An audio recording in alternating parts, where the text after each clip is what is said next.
notícia. Jornal da 92. Agora na 92, a cobertura de tudo o que acontece nas eleições 2020.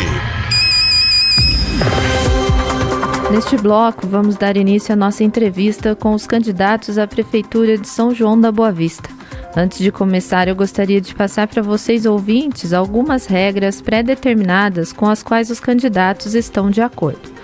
Nós faremos 5 perguntas a cada um dos candidatos.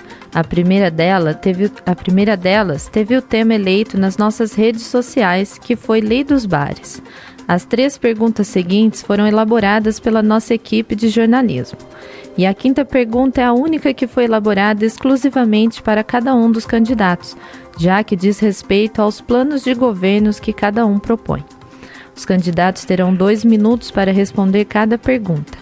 Haverá um sinal sonoro no início, um sinal sonoro faltando 30 segundos e um terceiro sinal ao término do tempo, quando o candidato será interrompido para ser dada continuidade às perguntas subsequentes.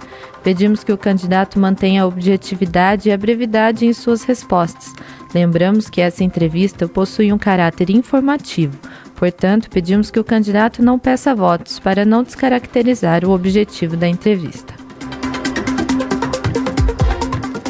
Hoje está presente aqui no estúdio o candidato Artem, do partido PSD, da coligação Cuidar das Pessoas em Primeiro Lugar.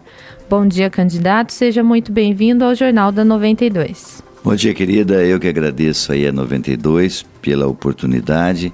Eu acho importante, né, a gente ouvir todos os candidatos, todas as propostas. Sonho que a gente consiga tecnicamente organizar, quem sabe, um debate entre os candidatos, né, que eu acho que é a maneira mais segura da gente conhecer todos os candidatos. Enquanto não existe viabilidade técnica em função da pandemia, né, tá difícil, mas a gente espera que dê certo e a gente consiga aí. Enquanto isso, vamos falando com todos, que também é uma oportunidade de nos conhecer e decidir melhor com aquele que tem mais competência, mais propostas de governo e possa ter condições de realizá-las. Isso mesmo. Vamos agora dar início às questões. Questão número 1.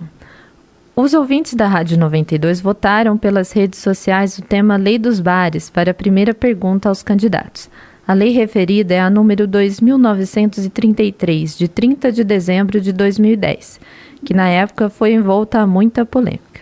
É recorrente uma insatisfação da população mais jovem, população essa cada vez maior graças aos centros universitários presentes na cidade, sobre a restrição do horário imposto por essa lei. Também, pensando pelo lado dos comerciantes, isso limita as possibilidades de expansão de negócios ou a ampliação de investimento na cidade. O candidato tem alguma proposta para satisfazer as reivindicações desses jovens e também dos empresários? Pois bem, veja bem, quando a lei foi aprovada já faz muito tempo, faz muitos anos que ela está em vigor.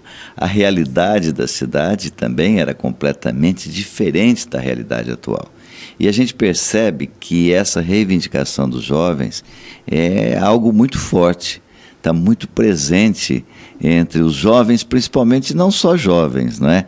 Na época da lei, eu lembro, houve uma ampla discussão com a população, a associação comercial, os próprios proprietários dos bares, dos restaurantes, enfim, houve a polícia militar, civil, houve uma mobilização da população nesse aspecto. E, inclusive, até para surpresa nossa, os próprios proprietários de bares e restaurantes preferiram o fechamento, né? Essa é a realidade da época, né? Agora, porém, os tempos mudaram. Pandemia, vem aí uma crise econômica muito grave, não é? Pós-pandemia, porque nós estamos muito preocupados com quando acabar, enfim, a ajuda emergencial do governo Bolsonaro, né? Essa ajuda emergencial está fazendo a economia girar. Eu penso que é a hora da gente rever essa lei, falar novamente com a sociedade, falar novamente com os proprietários de bares e restaurantes. Também é outra realidade da cidade após a vinda do curso de medicina, né, para São João, principalmente, outros cursos, mas medicina principalmente. Então nós precisamos rever essa lei e discutir com a sociedade novamente. O senhor ainda tem 17 segundos, candidato. Eu estou preocupado aqui, onde que eu vejo, que você me pontua aí, por favor. Então, nós vamos ter que rever isso, até porque essa realidade hoje é diferente, né? E nós temos que discutir com a sociedade. Aliás, uma das propostas nossas, tudo será discutido com a sociedade. Obrigada, candidato, pela sua resposta. Agora a questão número 2. É possível perceber só de observar que em pouco tempo São João se desenvolveu muito. Junto com o crescimento da cidade está o aumento da criminalidade. E hoje é nítido, também pelas notícias, o grande número de ocorrências relacionadas a droga, tráfico e roubo. Esse é um problema que a população já detectou.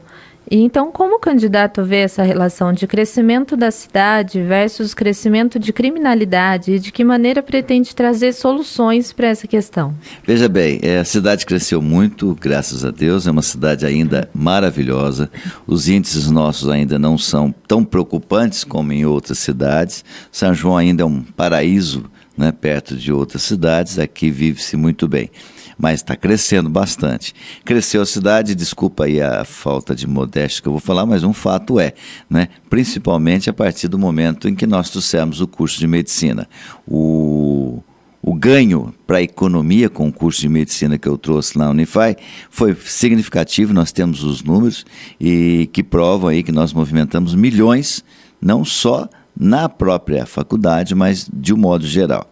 Mas, paralelamente ao crescimento da economia do nosso município, nós percebemos aí que houve uma queda, segundo o Firjan, que fez pelo Rio de Janeiro, mas também em parceria com a Fiesp em São Paulo, com o SESI, e foi publicado na revista Exame. Nós tivemos uma queda aqui em São João da Boa Vista nos últimos anos, uma queda impressionante de 6% na qualidade de vida dos sanjoanenses, 6%. Tivemos já lá no passado índices muito bons com relação à qualidade de vida. Olha, para ser justo, eu lembro até no governo do prefeito Laerte, onde esses índices atingiram pontos muito positivos. Muito positivos. Esse cai a qualidade de vida, cai as condições financeiras da população, aumenta a criminalidade. Como não aumentar a criminalidade? Acionando a Polícia Militar, a Polícia Civil e principalmente um serviço de inteligência para poder trabalhar melhor essas questões da criminalidade. Mas sem dúvida nenhuma, melhorando a qualidade de vida das pessoas. Muito obrigada, candidato, pela sua resposta. E agora a dívida da Santa Casa é uma questão bastante discutida entre a população sanjoanense. Nós acreditamos que seja um tópico esperado de ser abordado nas campanhas da Prefeitura. Em meio a isso, a pandemia do novo coronavírus veio para demonstrar o quanto a cidade e também toda a região depende dessa instituição. Muitas propostas já foram levantadas sobre isso, inclusive a de suspender os atendimentos da população regional. Mas qual a proposta do candidato para solucionar esse problema específico e continuar amparando toda a região? Tem um ditado que diz que o avião nunca cai por um só defeito, né? São vários.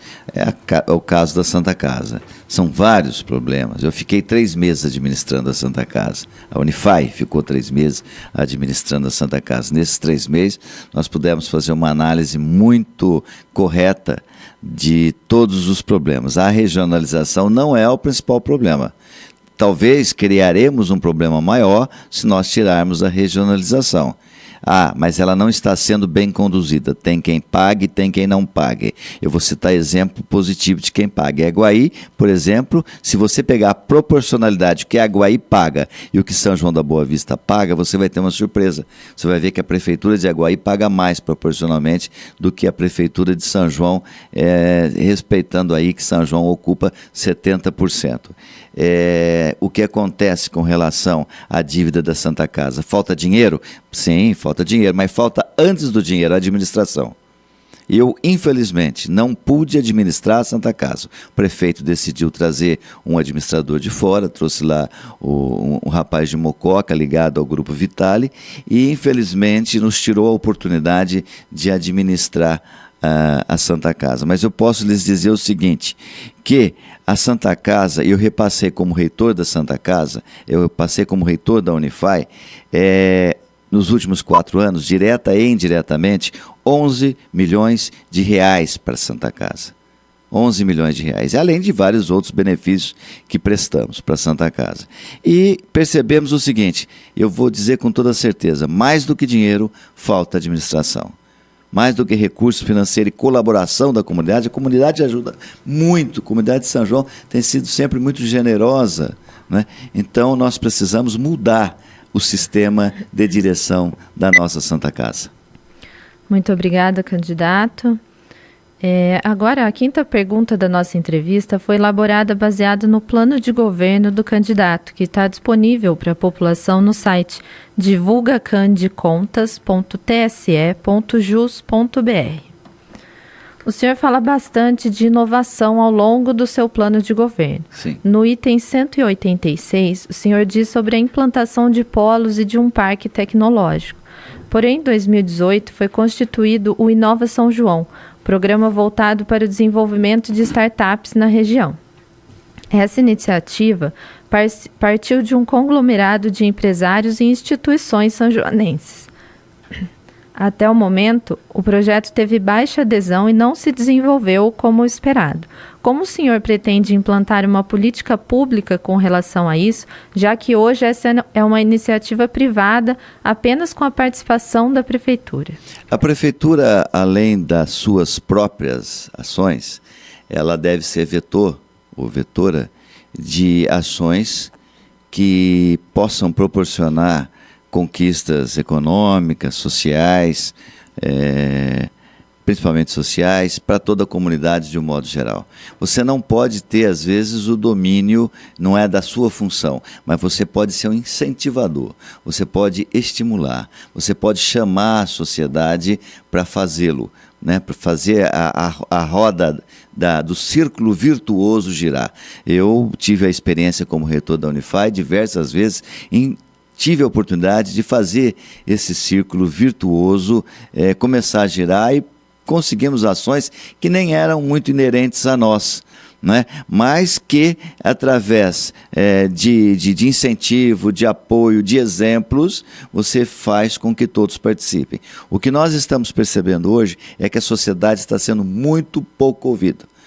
É uma reclamação que está geral. Você vai nos bairros, você vai nos empresários, você vai no comércio. A sociedade quer ser ouvida. E quando uma cabeça, 2, 3 pensam, o erro é menor do que uma só. Então nós precisamos ouvir a sociedade. Nós precisamos chamar essas pessoas. Nós precisamos motivá-las a participar, mas verdadeiramente participar. Não adianta eu montar comissões que são fakes, que não funcionam para nada, se não houver uma efetiva participação da sociedade. Temos que incentivar isso. Ainda tem 17 segundos, candidato. Então, a essência do nosso governo está isso, né? Fazer com que as pessoas, chamar todos os empresários, chamar as nossas instituições universitárias, fazer com que elas sejam também vetores de desenvolvimento, de progresso, né? Aí nós vamos conseguir formar e inovar. Candidato, muito obrigada por todas as respostas, pela sua participação aqui no Jornal da 92. Agradecemos a presença sua, do seu assessor. Já terminou? Já terminou. Que bom não, que pena, eu estava já o nosso tempo é curto, bastante. São muitas perguntas a serem feitas, mas por hoje é isso. Tá certo, querida, fico à disposição de vocês, da 92, cumprimentando mais uma vez aí a iniciativa, a oportunidade da gente poder trazer um pouco do nosso pensamento, um pouco do nosso programa de governo e solicitando a vocês que querem saber mais, nos procure pelas redes sociais, nós temos muito mais a falar, ok? E fico à disposição da 92 e de todas as outras mídias, caso consigam fazer um debate que será muito importante e um instrumento fundamental, democrático, para a gente poder fazer boas escolhas nas eleições deste ano. Muito obrigado a todos. Nós que agradecemos. Eleições 2020 na 92.